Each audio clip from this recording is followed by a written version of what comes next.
Ooh, here we are. Hello, hello, hello. Good evening, everyone. Thank you for joining me this evening. We're going to give it a few minutes because we want to start right at 7 o'clock.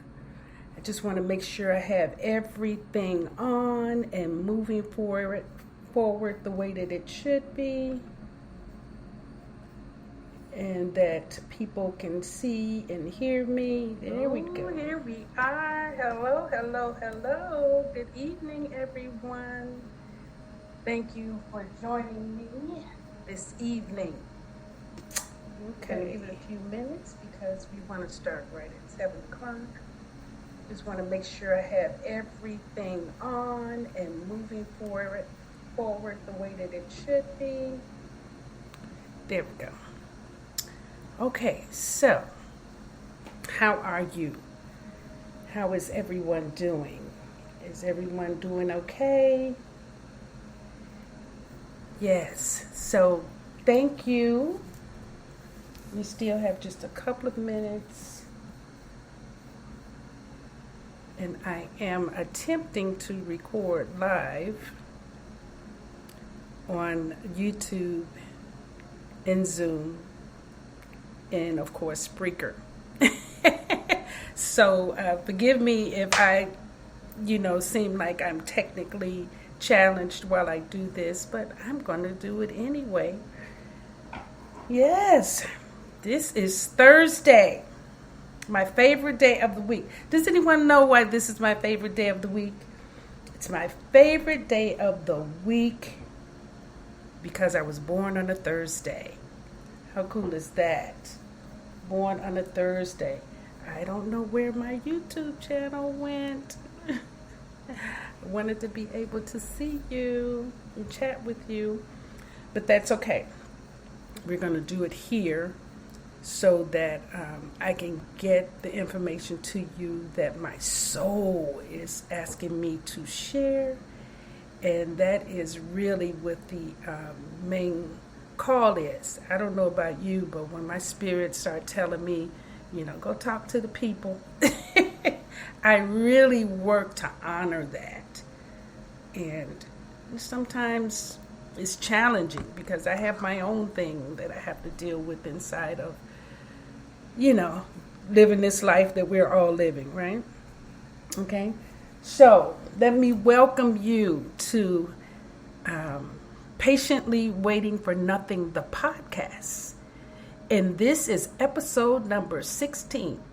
So if you haven't listened to the other episodes, they're all over the podcast areas, but especially they're on Spreaker, SPREAKER.com. And you can also find me on YouTube. And I believe I'm also on Podpage, which is distributed to most of your podcast categories, such as Apple and Google and all of the other ones. So welcome. If this is your first time being with me, I'm excited that you found me and that you're getting a chance to get to know me in this space. It's a different space. Even though I've been doing it for a minute, it still feels so new, and I'm still grateful for the opportunity. My name is Rita Stewart. Most people call me Shemsu-t. That is my spiritual name. I've been using that name now for close to 35 years. I received it from a priestess who is now looking down and sharing her light with me constantly. And that name, Shemsu-t, means she who follows God in divine essence. Right? Now, here's what's cool about that. The more that people call me Shemsu-t, that name resonates, right? It resonates with my destiny, with the DNA, with the cellular structure that's in my body, to remind me of the mission that I came here to fulfill.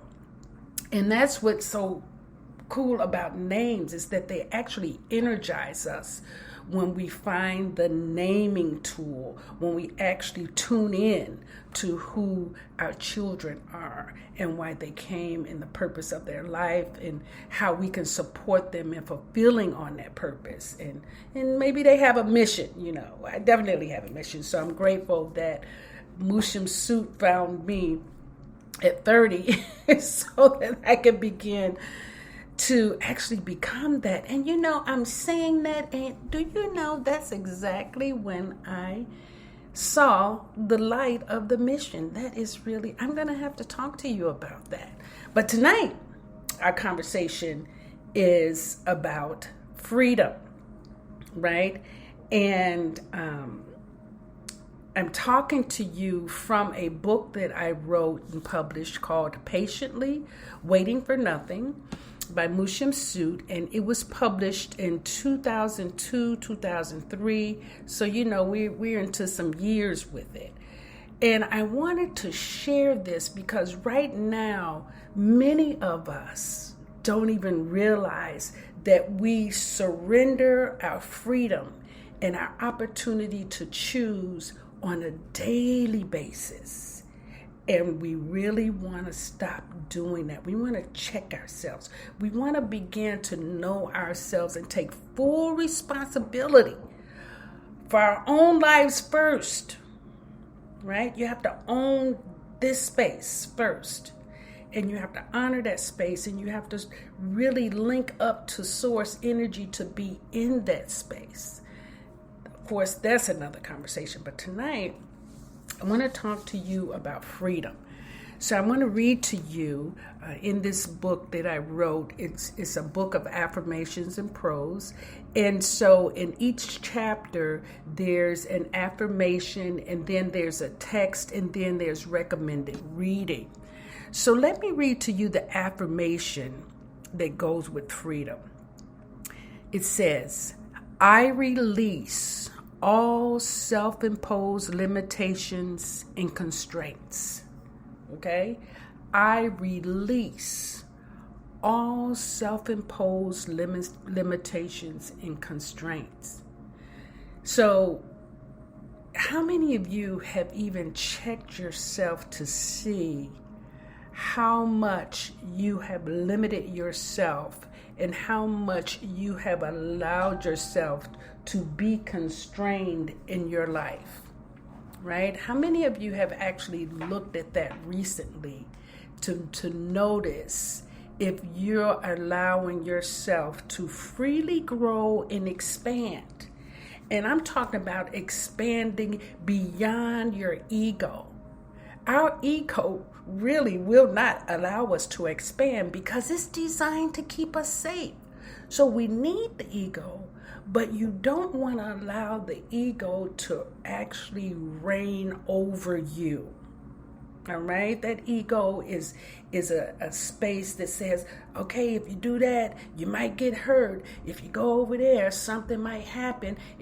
And that's not the way we're here to live our life. We need that on one side, but if we have it over everything, we probably will do a lot of things that are just safe and easy and have nothing to do with the messages that our spirit and our soul is telling us to do. We'll always do what's convenient. We'll always do what's easy. We'll always do what people tell us to do, and that's not the space that we want to be in if we're talking about freedom. So now let me read to you what it says here. Freedom. As long as I measure the success of my living by status, position, money, and material possessions, my freedom cannot exist. When I work to pay for all that I live in, drive, and wear, then these things dictate all that I do. Who can ask me to surrender my treasures for freedom? Who can ask me to give up what others think? who can tell me what I deserve and don't deserve? No one. All of it is my choice. The only dictator in my life is I. I can blame my parents, poverty, the white man, the black man, men, women, and my children. Yet the truth will always remain. I chose it all. Am I willing to change my choice? Am I willing to say to myself and the world that I was wrong? You bet. It is a strong desire in me to know myself fully, good and bad, to adventure life, to discover what I don't know that I don't know. I must do this before the opportunity passes. Freedom is the sweetness of being a nobody. There is nothing to prove, no one to impress, and nowhere to be. In nothing, or in being nothing, I can choose to do whatever there is to do in the moment. Giving it all up doesn't mean anything anyway. If I got it once, surely I can get it again. If I choose to. Yeah, free. That's me.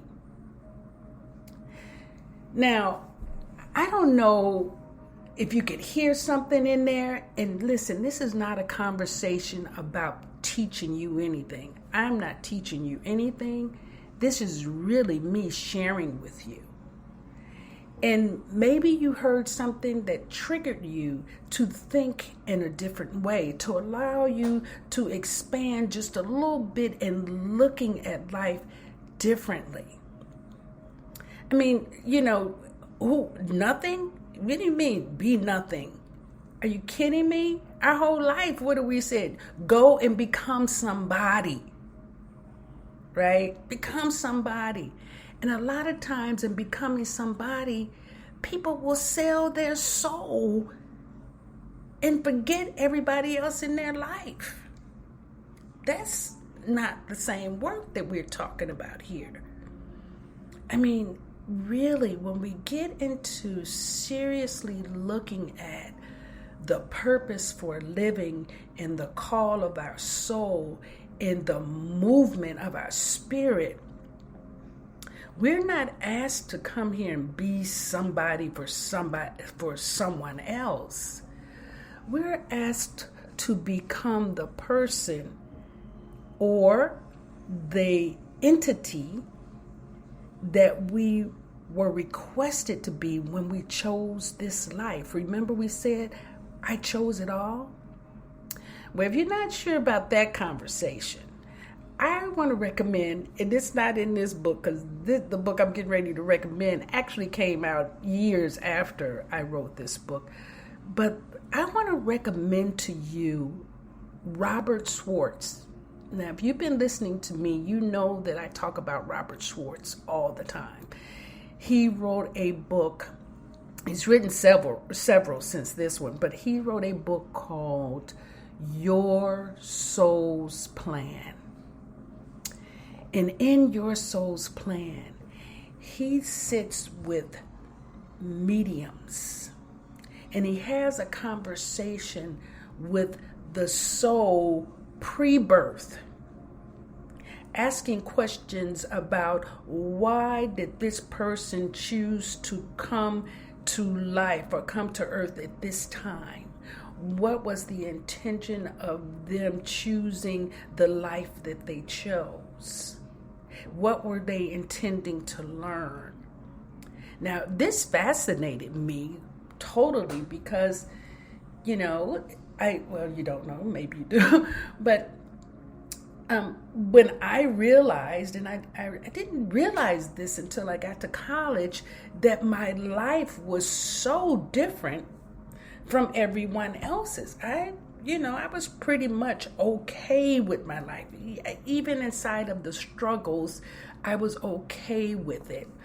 However, when I got to college and realized that most people had families and mothers and fathers, and they were nurtured and taken care of, and people looked out for them, and they were actually people that gave them money to go to college. Well, that wasn't my life, because my mom was put in a mental institution when I was 5 years old. And even though she was in and out of my life after that, she never was herself. So she didn't participate in my life as a nurturer or as a teacher or as even a grandmother. She just was there most of her life surviving her life. And I still, to this day, don't know who my father was. I've made up some fantasies about who he is. But,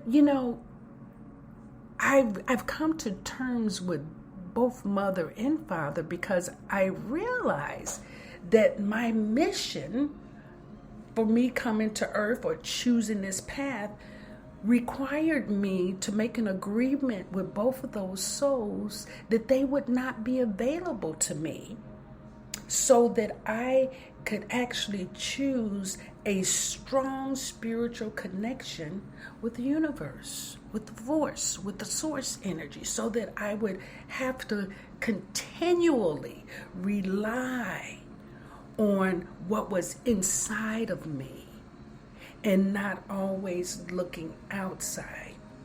Now, as crazy as that sounds, if I had to choose that path again, I would. And you hear me say it often, I actually appreciate and love the person that I have become through that, because I had to learn so much. And when I tell you that the universe would communicate or would actually minister to me through books. I mean, sometimes books would just jump off the shelf at the library or the bookstore. But, I was reading Khalil Gibran when I was 8 years old, The Prophet. And I didn't look at The Prophet again until I was probably almost 30-something. I had forgot all about that. But I loved The Prophet. I actually saw something about that teaching that helped me to form my character at a young age, right? And I loved reading the Bible. As a matter of fact, I wanted to be just like Jesus Christ. Of course, until,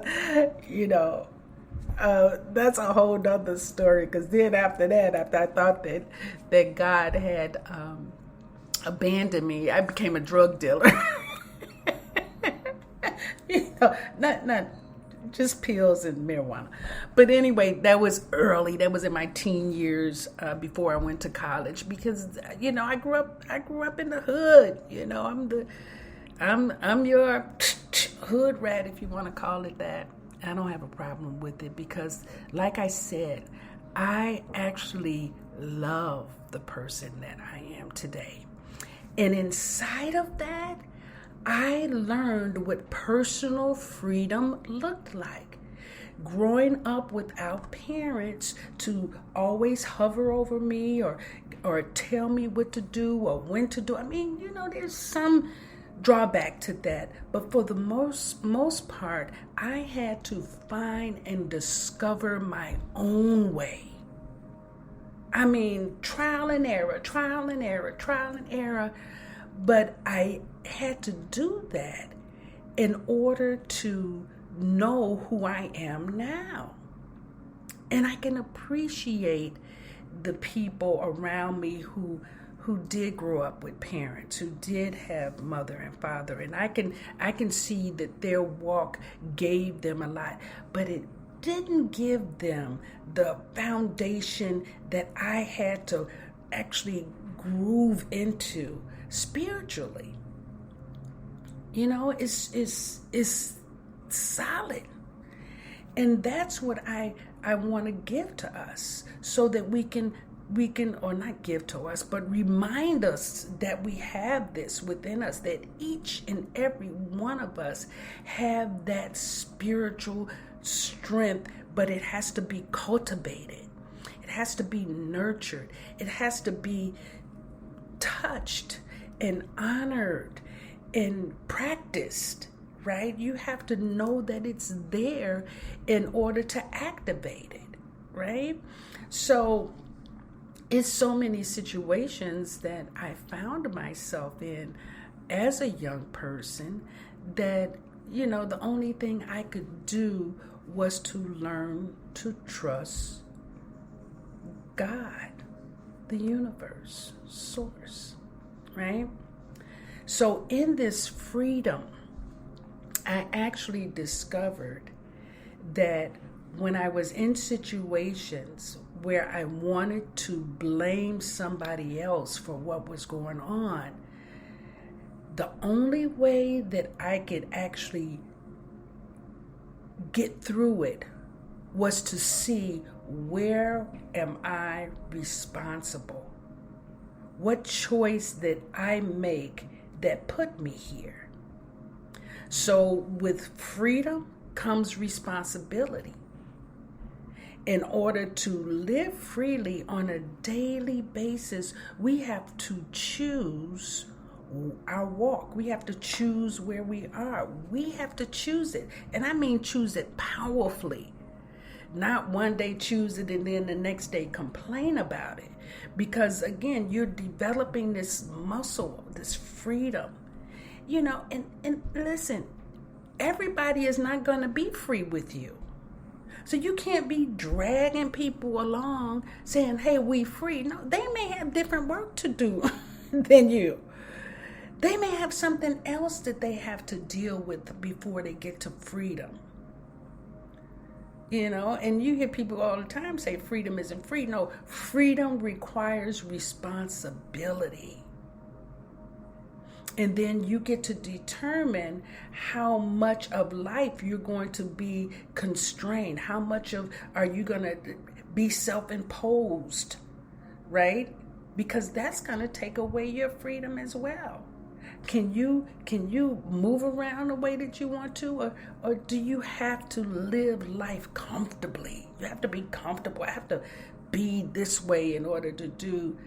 Well, if Spirit says, hey, I need you to go over here, and you're saying, no, I got to stay here, well, how many times you think Spirit's going to come back and ask you to make a difference someplace if you're not available? Again, that's the freedom to choose. You get to choose it.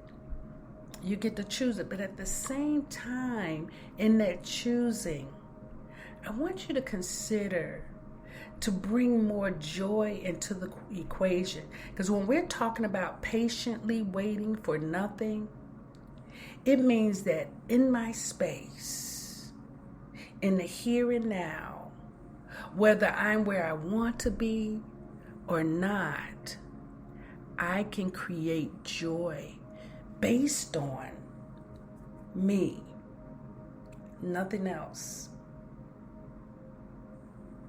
Viktor Frankl, I think that's his name, Viktor Frankl talked about this in Man's Search for Meaning, when he was, locked away. And he said, you might lock me away, but you can't take me. I want us to start looking at ourselves deeply inside of a conversation, that we develop a one-to-one connection,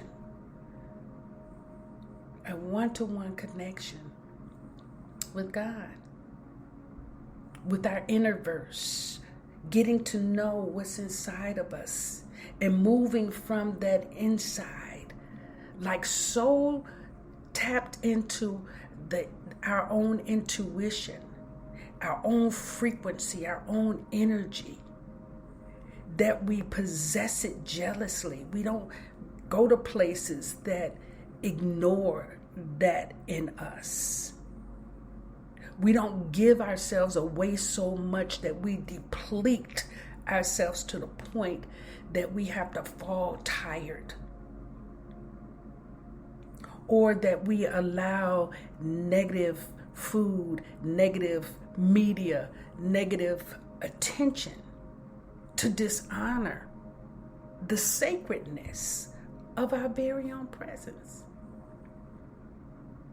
So on a daily basis, you can practice freedom by choosing you, choosing what works for you, listening in to what your spirit is saying to you, choosing what actually honors the path that you're on, instead of, oh, I have to do this because they told me to, I'm supposed to, this is what I was told to do. No.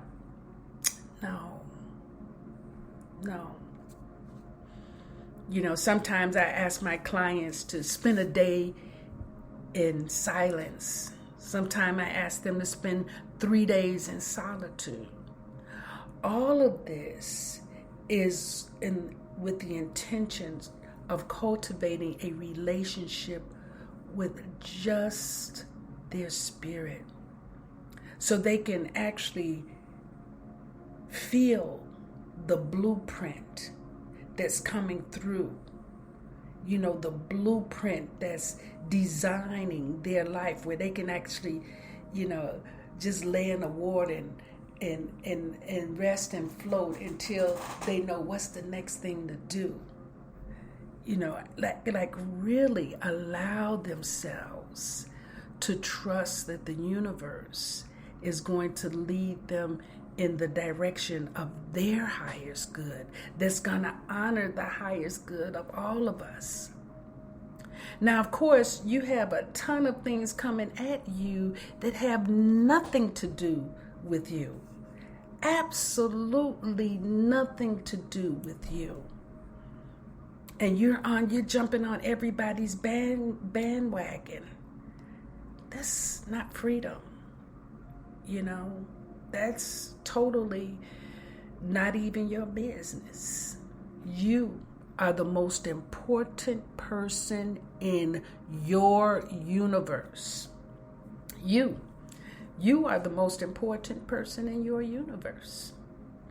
And if you're always trying to cater to everybody else and be important to everybody else and even be important, period, you're missing the opportunity to feel nurtured inside of this essence that holds you so regally. Such a sacred space.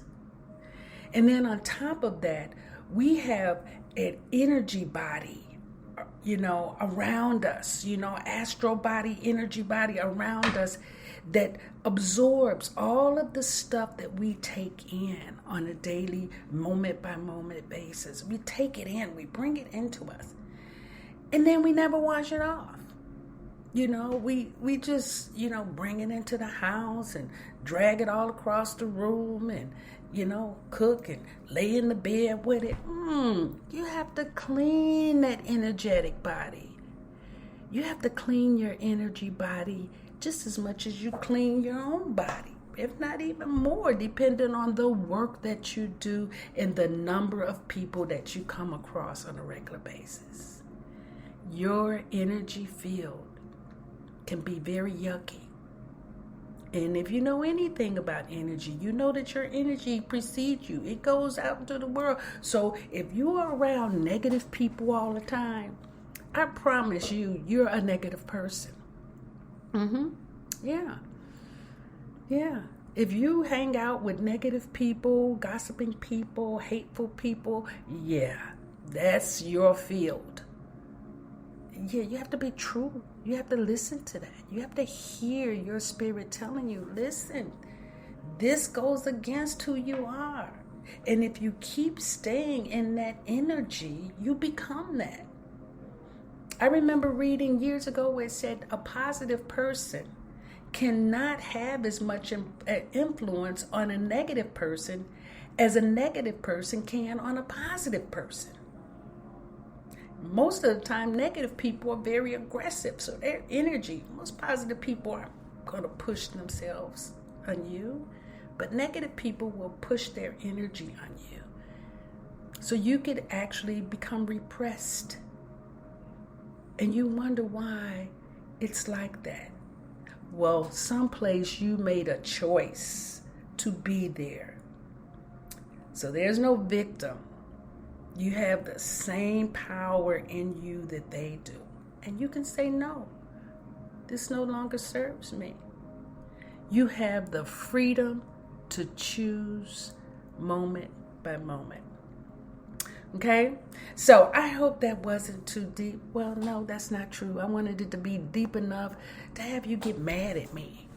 Get mad at me, then you can get mad at life, and then maybe you can do something about it. Or not, because it's all good anyway. I know that everyone is doing the very best that they can.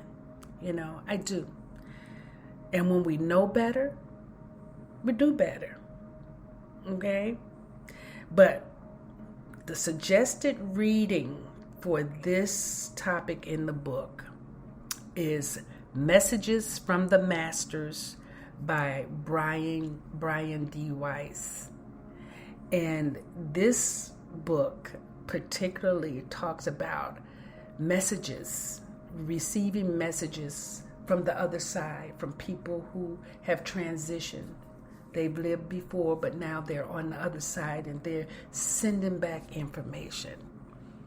We can do that, but you have to be open enough to do that, right? You don't even need a medium. You can hear your people talk to you.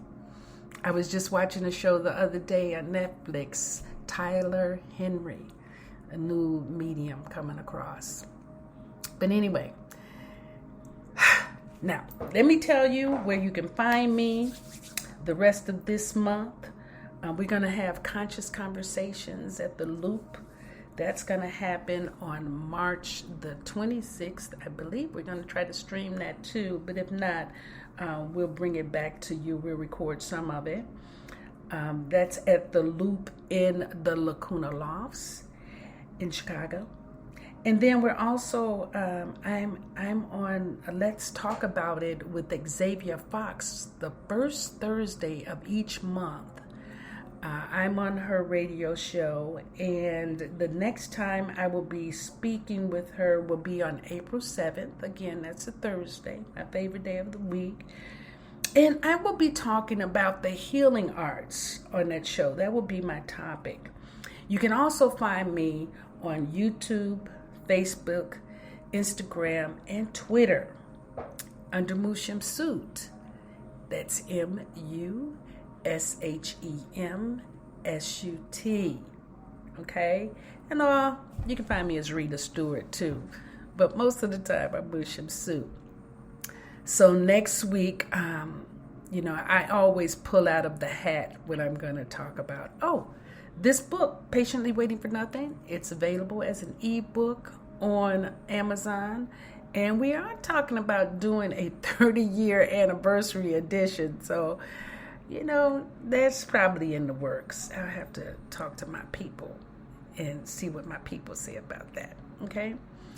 So thank you for joining me here. I appreciate it. And you can also leave any comments on my Facebook page called Patiently Waiting for Nothing, the podcast. And I will get back to you if you have any questions.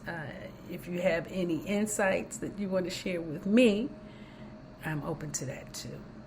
All right? So thank you for listening.